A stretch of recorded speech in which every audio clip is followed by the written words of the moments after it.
Hello friends, എല്ലാവർക്കും പുതിയൊരു വീഡിയോയിലേക്ക് സ്വാഗതം. അപ്പോൾ ഇന്ന് ഞാൻ തയ്യാറാക്കുന്നത് നല്ലൊരു പാൽച്ചായ കേട്ടോ. ഇത് പാലില്ലാത്ത പാൽച്ചായയാണ്.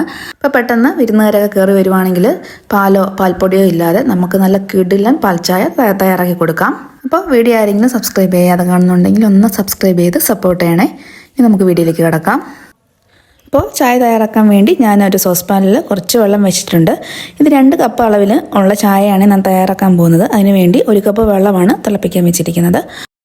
അപ്പോൾ ഒരു ഫ്ലേവറിന് വേണ്ടി ഞാനൊരു ഏലക്ക ഇടുന്നുണ്ട്. ഇപ്പോൾ ഏലക്കയുടെ ഫ്ലേവർ കൂടുതൽ ഇഷ്ടമാണെങ്കിൽ 2 ഏലക്ക വരെ ചേർത്ത് കൊടുക്കാം. അപ്പോൾ വെള്ളം നന്നായിട്ട് തിളച്ച് തുടങ്ങിയിട്ടുണ്ട്. നമുക്കിനി ചായപ്പൊടി ഇട്ട് കൊടുക്കാം. അപ്പം നമ്മൾ സാധാരണ കട്ടൻ ചായ ഉണ്ടാക്കുന്നതിലും കുറച്ച് കൂടുതൽ കടുപ്പത്തിൽ എടുക്കാൻ നോക്കുക. അപ്പോഴേ ലാസ്റ്റ് നമുക്ക് ചായയായിട്ട് കിട്ടുമ്പോൾ കറക്റ്റ് കടുപ്പത്തിൽ കിട്ടത്തുള്ളൂ. അപ്പോൾ ഇതിലേക്ക് ആവശ്യത്തിനുള്ള പഞ്ചസാരയും കൂടെ ചേർത്ത് കൊടുക്കാം. ഞാൻ 2 കപ്പ് അളവിന് 2 സ്പൂൺ പഞ്ചസാരയാണ് ചേർത്ത് കൊടുക്കുന്നത്. ഇതാണ് തരിപ്പഞ്ചസാരയാണ്, അപ്പം കുറച്ചിട്ടാൽ മതി, നല്ല മധുരമായിരിക്കും. പഞ്ചസാര നന്നായിട്ടൊന്ന് ഇളക്കി യോജിപ്പിച്ചതിന് ശേഷം ഇനി ഞാൻ ചേർക്കാൻ പോകുന്നത് ഇത് തേങ്ങാപ്പാലാണ് കേട്ടോ.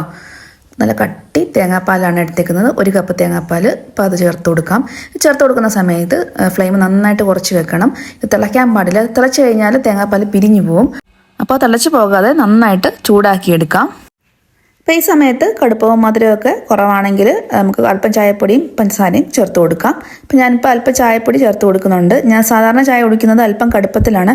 അപ്പം എനിക്ക് കുറച്ച് കടുപ്പത്തിൽ വേണമെന്നുള്ളതുകൊണ്ട് ഞാൻ 1/2 ടീസ്പൂണ് തേയില ഇട്ട് കൊടുക്കുന്നുണ്ട്.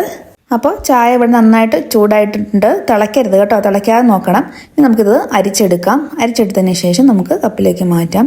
ഇത് പണ്ട് കാലത്ത് നമ്മുടെ അമ്മൂമ്മമാരൊക്കെ ഉണ്ടാക്കുന്ന ചായ കേട്ടോ. അന്ന് പാലില്ലാത്ത സമയത്തൊക്കെ പാൽ ചായ ഉണ്ടാക്കുന്നത് ഇങ്ങനെ തേങ്ങാപ്പാല കൊണ്ടായിരുന്നു കേട്ടോ. അപ്പോൾ ചായ കുടിക്കുമ്പോൾ ഒന്ന് പതഞ്ഞിരിക്കണ്ടേ, അതിന് വേണ്ടി ഞാൻ 2 പ്രാവശ്യം അങ്ങോട്ടും ഇങ്ങോട്ടും ഒന്ന് ഒഴിച്ച് ഒന്ന് പതപ്പിച്ചെടുക്കുന്നുണ്ട് കേട്ടോ. നന്നായിട്ട് നമ്മൾ മറ്റേ പാൽ ചായ പോലെ നന്നായിട്ടൊന്നും പതഞ്ഞ് വരത്തില്ല, ഒരല്പം പതയായിട്ട് ഇങ്ങനെ നിൽക്കും, അത്രയേ ഉള്ളൂ. അപ്പോൾ എല്ലാവരും തീർച്ചയായിട്ടും ചെയ്ത് നോക്കുക കേട്ടോ. വീഡിയോ ഇഷ്ടപ്പെട്ടാൽ എല്ലാവരും ഒന്ന് ലൈക്കും ഷെയറും അതേപോലെ ഒന്ന് കമൻറ്റും സബ്സ്ക്രൈബും ചെയ്യാൻ മറന്നുപോലെ. സബ്സ്ക്രൈബ് ചെയ്യുമ്പോൾ ആ ബെല്ലൈക്കൺ ഒന്ന് പ്രസ് ചെയ്യാനും അതേപോലെ ഓൾ എന്ന ഓപ്ഷൻ ഒന്ന് ക്ലിക്ക് ചെയ്യാനും മറന്നുപോലെ കേട്ടോ. അപ്പോൾ ഓക്കെ, താങ്ക്